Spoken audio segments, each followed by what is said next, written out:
About 2 years ago, I was driving home from a family reunion pretty late at night, and the drive was about 2 hours. I didn't stay the night because I had to be back for work the following day. Most of the drive was on roads with dense bushes and trees on either side, the real creepy ones you see a lot in movies. Anyway, I had been driving about 45 minutes and I was starting to get really tired. You know how sometimes you just suddenly become really tired out of nowhere?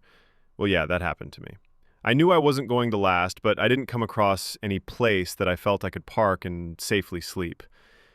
Anyway, after it became clear to me that I wasn't going to find a place to pull up and my tiredness wasn't going away, I did something very questionable. I pulled over to the side of the road, onto the grass, behind some bushes, to try and hide my car from anybody else who was going to come past. The roads weren't empty. I came across another car every few minutes or so. I made a mental note that the time was 11:22 and then fell asleep.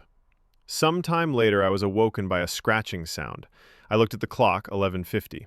The sound stopped after a few seconds, and because I was still extremely tired, I didn't bother looking around and simply went back to sleep. I was later awoken by the same sound, and it was now 12:40.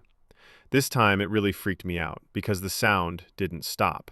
The thought ran across my mind that it was just an animal inspecting the car, but why would it return almost an hour after it had left the previous time? I looked in my rearview mirror and just managed to catch a glimpse of something running away into the forest. Now, at the time, I thought it was the damn hook killer, you know, the one that scratched that couple's car and then slaughtered the guy when he got out to investigate. Fuck that, I thought to myself. So I got the hell out of there. There was a bend no more than 100 yards up the road, and as I came around it, there was a fucking car parked off to the side of the road, with the driver's side door opened. I slowed down just to look to see if anyone was in there. There wasn't. Then I looked in my rearview mirror. I didn't see anything, and all of a sudden this guy comes sprinting around the corner. He starts screaming at me, shouting stuff like, hey you, get the fuck out of your car, now! I noped the fuck out of there and sped off. I never saw the guy again. Moral of the story, don't fucking sleep on the side of a deserted road.